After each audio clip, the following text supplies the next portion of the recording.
It's Monday, 3 days before the backyard brawl, and you know what? It's time. Let's do a season preview for Pitt this season. Let's talk about what their record might be, where they could potentially go destination wise. Can they repeat in the ACC?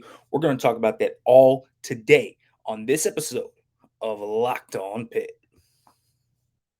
You are Locked On Pitt, your daily podcast on the Pittsburgh Panthers, part of the Locked On Podcast Network, your team every day.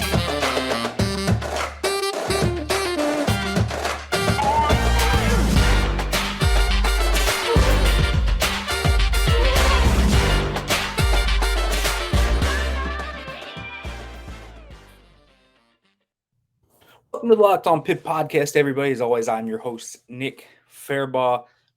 And folks, we're here. We are here. The week of the backyard brawl is upon us. In about 3 days, on Thursday, Pittsburgh will be taking the field against West Virginia, and the backyard brawl will be back. College football is already in the air from what we saw in week 0 on Saturday, and the defending ACC champions will be out on the football field for the first time since the Peach Bowl. It's a really exciting time, I think, for Pitt, West Virginia, whatever. You could feel the vibes in the air. You could feel that starting to trickle in a little bit last week. But this week especially, you can feel everything starting to coalesce in itself. This is an extremely fun rivalry. But I want to take a step back real quick. We're going to have a lot of episodes this week, by the way. I know we only have 3 days, but that's at least 4. I'm going to double up on some episodes this week because I have a lot to say about this. I have a lot to say about Pitt this year. There's so much to talk about. The game only in 3 days. We're going to cover just about every angle we can of the backyard brawl. I'm going to have a lot of guests on this week from the WVU side, especially get us informed on those type of players over there like JT Daniels and other players that they could potentially have. We're going to do it all. But I want to preview Pitt season today. I want to go as far to the macro view as we can. And let's talk about this team. Coming off that ACC Championship season, you know the expectations are high. You know they are. And look at what Desmond Howard did on Saturday. They put out their predictions. Who's going to make the college football playoff? Pitt was in that prediction. That has been a legitimate thing. There have been a few people here or there, no matter what you think of their prediction, that have put Pitt in the playoff picture. Now, I don't know if that's going to happen. I think that's pretty lofty, and I'll explain why. But that is the type of expectation you have when you are defending ACC champions. You return 15 out of 22 starters. Obviously, you lose Kenny Pickett and Jordan Addison, and that is significant. And you can't downplay the loss of those two because they were a Heisman Trophy finalist and the Biletnikoff Award winner. But you also have to acknowledge that Keaton Slovis is here. Kenani Munfield looks really good, and the defense looks really, really experienced. And so does that offensive line. So the trenches should be really good. The secondary should be pretty good. The receiving corps should be good. The running back should be really good. So that's very good for Pitt. So let's just do a real quick kind of rundown of this team. Quarterback, Keaton Slovis. I have my reservations about Keaton Slovis. Everyone that's listening to this podcast knows that I think that he has some things he needs to work on. I still think that he lacks the true ability to go through his progressions. He has yet to show that. I don't think he's as mobile as Kenny Pickett was. So I certainly think that that's also going to be something to look at. Can he create out of structure? I don't know. I do think the offensive line's really good, though. So that'll help him. I think he's got a good arm. I think he's got the ability to elevate this team at times. And I think he really has some special throws on his tape. And so certainly when you look at things like that, this is a guy that is dynamic in what he can do with his deep ball. He's accurate, and he is, for the most part, if you get him in a simple read system, efficient. And so that is something that Keaton Slovis can do. So we'll see how good he is. I think that's the question mark, how much he can elevate them on his own and how much he can just game manage things. But I will say this. I think that this kind of surrounding cast for him is really good, and it's going to be really hard for him to screw this up. And I don't think he's, some people think he's a disaster. I don't see that. I don't. I see a guy that is a pretty solid college quarterback. So I think Pitt should be okay with Keaton Slovis. The running back room, we've talked about this. This is a loaded running back room. Izzy Abanikanda, Vincent Davis, Rodney Hammond, Daniel Carter, Sebo Flemister, so many different flavors of back and so many different things you can do. But the running game is going to be very important this year. And this Pitt offense is going to run through these running backs a lot more than it did last year. And in conjunction with that, I want to go to the offensive line. You return all 5 stars. You return pretty much all the depth on the team, too. You have Ryan Jacoby, Matt Gonsalves, Blake Zubovich. You have all these players. Well, who's going to be the starting O-lineman? That's the question. Who's going to be the starting right guard? Who's going to be the starting right tackle? Who's going to be the starting center? I don't know who's going to start there yet, but it's going to be an experienced group. It's going to be a talented group, and Pitt's going to have one of the better offensive lines in college football this year. Very experienced, extremely, extremely polished. You have 22, 23-year-olds on this offensive line, and so that running game is going to be more of a focal point with those really good running backs and this really experienced offensive line. Should be really good in pass pro, and that's why I also think you look at a guy like Keaton Slovis with this type of protection. I think he should be pretty good. He should have 3, 4, 5 seconds to sit back there and be able to scan the field and do what he wants. Then you look at the receiving room, right? Kadani Mumfield looks like a stud. You know what Jared Wayne is? Your kind of experienced vet of the group that's been here, done that, knows the expectations of the program. So you like having him there. Then behind him, it gets to intriguing guys. Bub Means looks like an explosive player, man. He looks fun.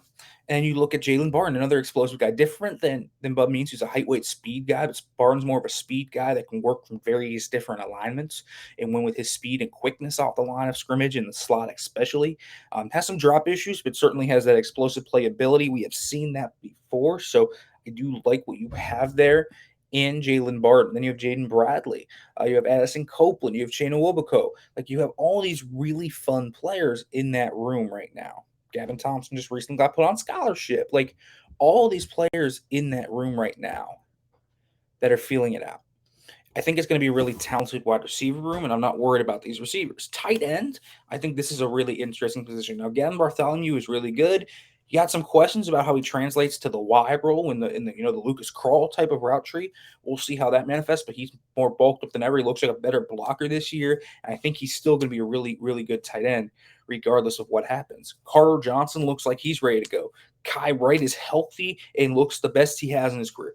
Dylan Devaney's still working back a little bit from his injury in the offseason, but he's an athletic tight end, a move type of tight end that you can flex out. So it's a deep tight end room. You just kind of have to figure out how you configure these parts. So this offense is interesting. And then you have Frank Signetti, who's going to bring a Kyle Shanahan, Sean McVay-ish wide zone play action based scheme that is going to be a very, very fun thing to watch. Very pro type of scheme, but that's exactly what he wants it to be. And so that is what Pitt has offensively. I want to go over to the defense, folks. But first, let me let you read this read from NHTSA, because, folks, if you feel different, you drive different, drive high, get a DUI. Are you one of those people who thinks it's okay to drive stoned?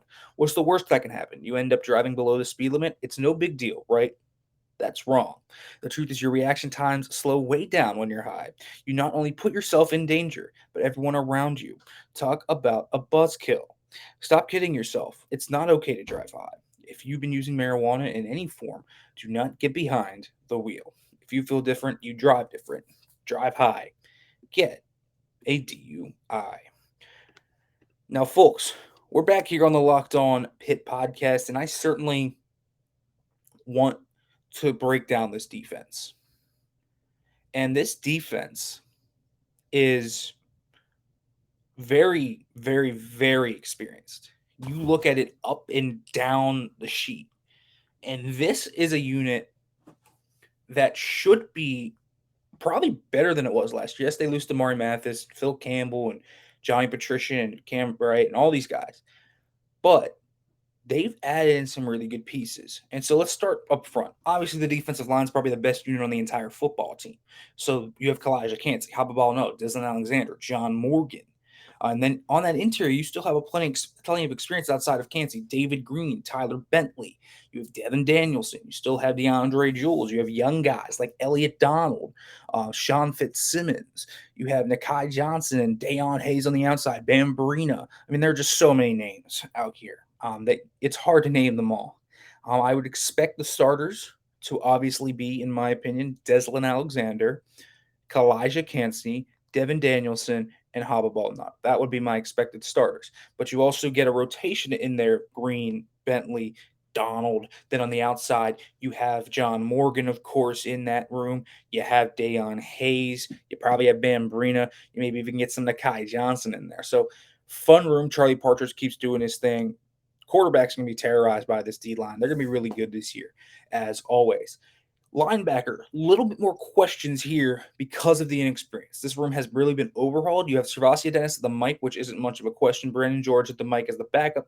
Again, not much of a question. Your mic position, which is probably the most important position in that core, it is very, very set, very settled. You're probably going to get some moving around of pieces, but your starting money backer is 100% going to be Shane Simon, who is really juiced up, twitched up athlete out there. You can see the moments of brilliance with Shane Simon. He's such a good athlete, and so that is going to be interesting. This is one of the most athletic inside linebacking cores I've ever seen come through Pitt, and that's a very, very good thing. They've gotten very athletic here. Backup probably Solomon DeShields, and he's another athletic guy. Played a little bit of receiver last year, but he's very athletic, showcases fluidity. He's good. Starting star is going to be Bengali Kamara. I told you, this guy's going to be a star. I think Bengali Kamara is going to be your breakout player on this defense and the next big thing here for Pitt in the linebacking core. Then you have Tyler Wiltz behind that as a fun player. Then you also have obviously Aiden Eddingham, who has grown into his role a lot, can be a guy that plays all three spots. So I like what you see from Aiden Eddingham as well. So this is a really fun linebacking room. It's a little bit more inexperienced, so you can definitely have some concerns about how the inexperience shows itself early in the season and what kind of changes, but there's no doubt that this is a talented room. Secondary, the safeties, I like them. Brandon Hill and Eric Howard came on very strong last year. Certainly had his downfalls last year at times, but turned into a really solid veteran player. Brandon Hill, in my opinion, is really freaking good at what he does. Athletic, has great ball skills, high IQ type guy, good leader back there. Corner, this is interesting. Losing Damari Mathis is a big blow. Kez Williams, always solid guy. He's going to be there. He's going to be that stalwart, probably to the field side.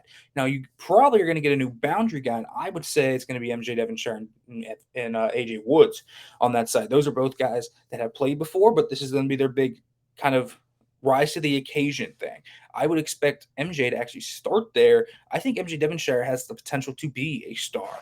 So we'll see. He looks really good this year. And then Rashad Ball is probably going to be the fourth guy in that rotation. The corners are very interesting this year because they have lost their main guy. And there's no like alpha there, right? But every year we have seen who could be that next guy up. And MJ Devonshire looks to be poised to be that next guy to me, to be that guy that takes the leap and maybe heads to the next level. We've seen Pat Narduzzi consistently churn out guys here. He screams to me like that type of guy. And then at safety for some depth, you have P.J. O'Brien, Javon McIntyre, Khalil Anderson.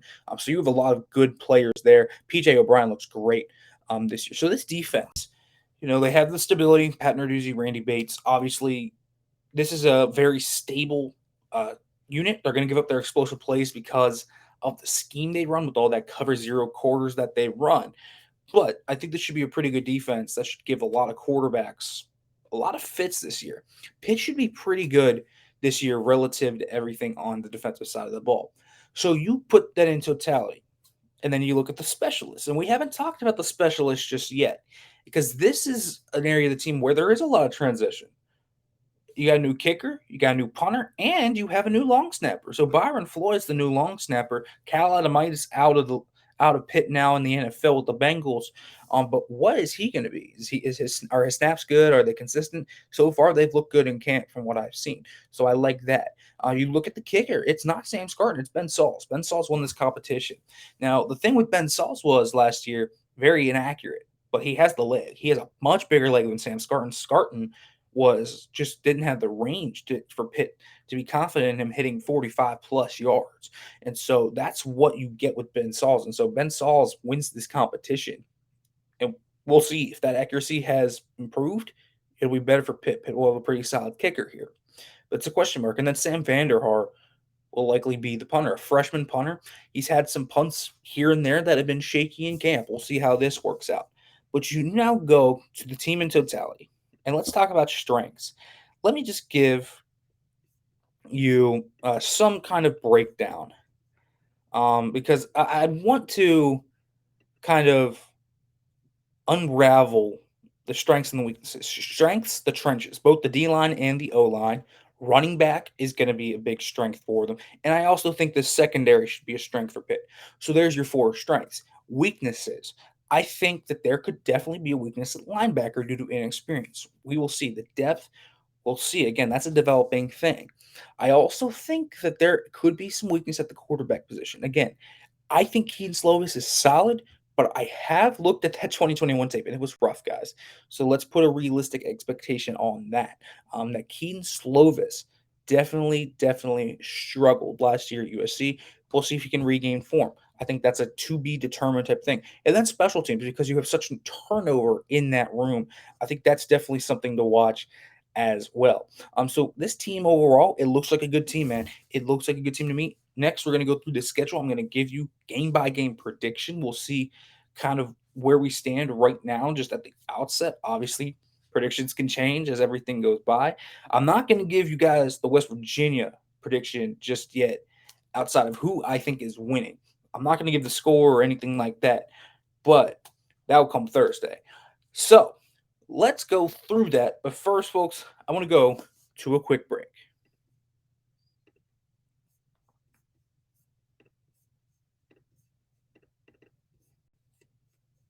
All right, folks, welcome back to the Locked On Pitt podcast as we are here discussing Pitt's season. And while I'm recording this, actually, the first official two deep roster just dropped for Pitt. So I definitely just want to throw that up on the screen real quick so you guys can see it here. If you want to zoom in on that right over my face here, you look at that two deep and you see some very interesting things.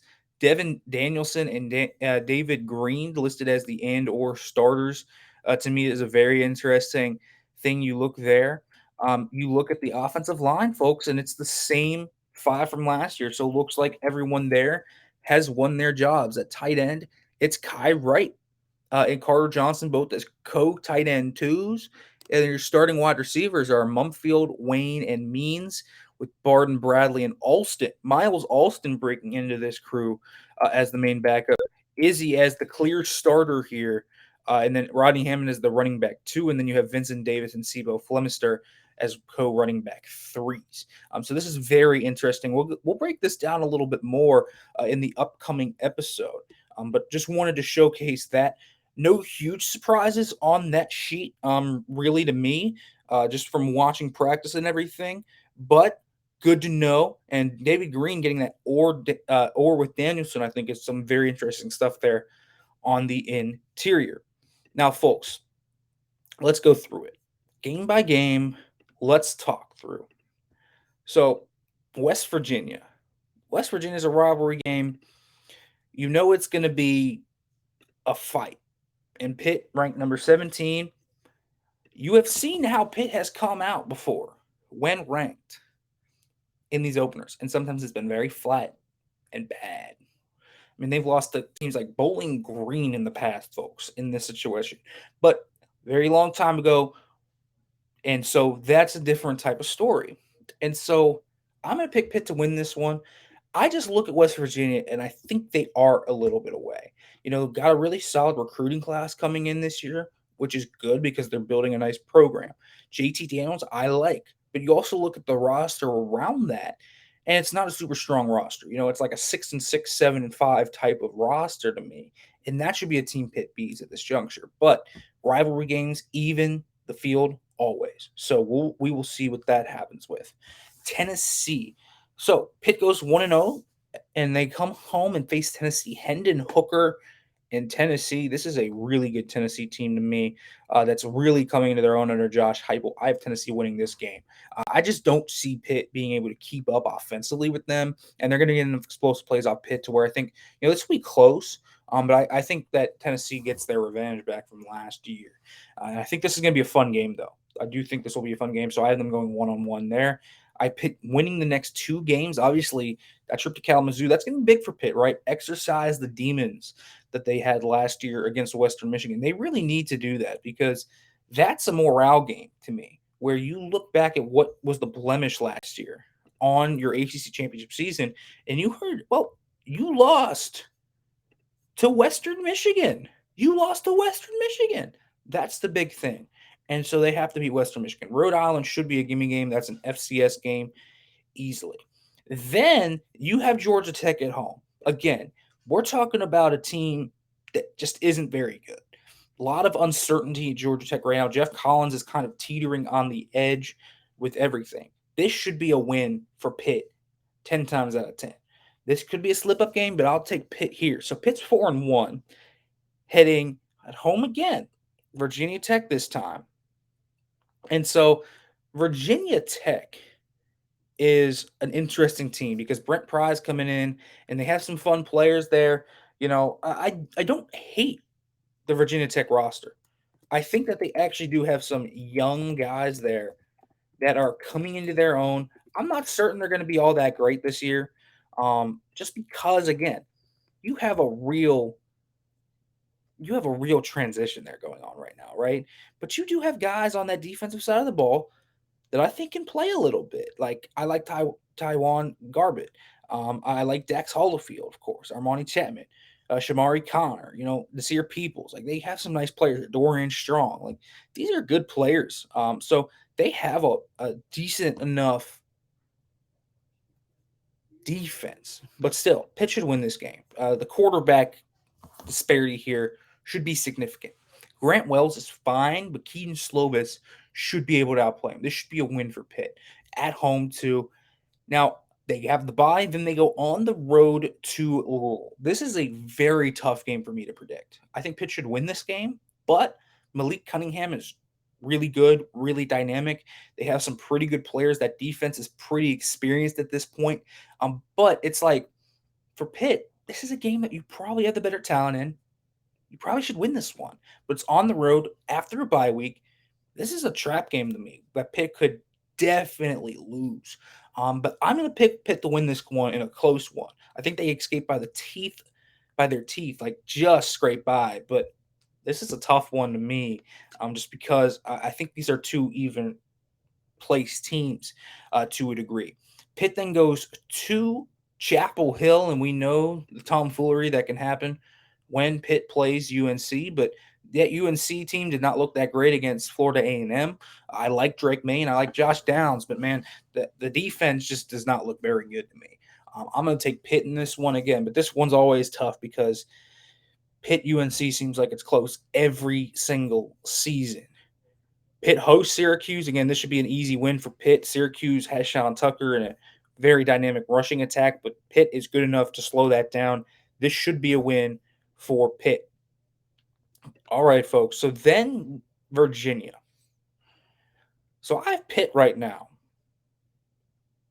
with one loss against Tennessee. And so they come into this game 8-1 against Virginia on the road in Charlottesville. This is the game I think that everyone looks at and says, why did you lose that game? I think they lose this one in Charlottesville to Brand Armstrong, Dontavian Wicks, Keontae Thompson, these guys. That defense isn't very good for Virginia. The offensive line has a lot of question marks too, but Brendan Armstrong's the type of quarterback that eats this Pitt defense up for lunch. And again, I'm just not sure how high-powered this Pitt offense can get. I guess we'll see that as it kind of goes on. But Pitt always does seem to drop a crazy game that they probably shouldn't. This is the one that I think gets the Brennan Armstrong has the ability to do that. He's a really good quarterback. I think he'll be an NFL quarterback next year. I think Dontavian Wicks will be maybe a top 100 draft pick. I think Conson Thompson will probably be a draft pick too. They have a lot of good players on this team. They have no Jelani Woods anymore, which is a loss for them. But this is a solid enough offense with these skill groups where I think they can figure out a game plan and really give Pitt fits. So I'm going to take Virginia in this one in an upset. But then you look at Duke coming to town for Pitt. Pitt should win this one as well. Again, this is kind of like Syracuse. Pitt's clearly the better team. They should not play around with this one. So I have them at 9-2, heading down to South Beach in Miami. This game could be for the Coastal and an ACC Championship bid. Listen, what does Pitt do in the big time? What do they do in the big time? Tyler Van Dyke, Jalen Knighton. You have all these really good players on Miami, and that defense is a really good young core. Like James Williams look really good. And so it's a tough one for me. But Pitt's going to have probably the better guys in the trenches on both sides of the ball in this one. And that's going to be significant. This one's going to be a slugfest. But again, the Pitt secondary against Tyler Van Dyke and his receivers, how do they counter that? They're an athletic defense this year, though, so maybe they keep up with the Miami athletes. This is a tough one, but I have Miami winning this one right now. So I pick going 9-3, and probably the second place in the Coastal with Miami heading to the ACC Championship right now. Just because, again, I think Pitt's going to have that one weird loss, and I see that potentially being that Virginia game. But we'll see. And it also speaks a little bit to, losing Kenny Pickett and Jordan Addison. When the big moment came down and Pitt needed that kind of push, what did they get? It was Kenny Pickett and Jordan Addison. Do they have that play right now? We'll figure that out very soon. 9-3, they probably go to a really good bowl like the Gator Bowl, for example, which would end up being pretty good for Pitt. But I think that they could end up with a 10-win season in that bowl game. So 10-3 sounds about right to me for this team, one way or the other. I could easily see them swinging one of those games the other way and heading back to the ACC Championship. It's a tough one at this point in the season, but I have Pitt going 9-3 right now in that regular season. Probably we'll see where they go to the bowl game, but I could see them going to like a Gator Bowl-ish type bowl, which is a really high-ranked bowl, and Pitt being a pretty solid team in that regard.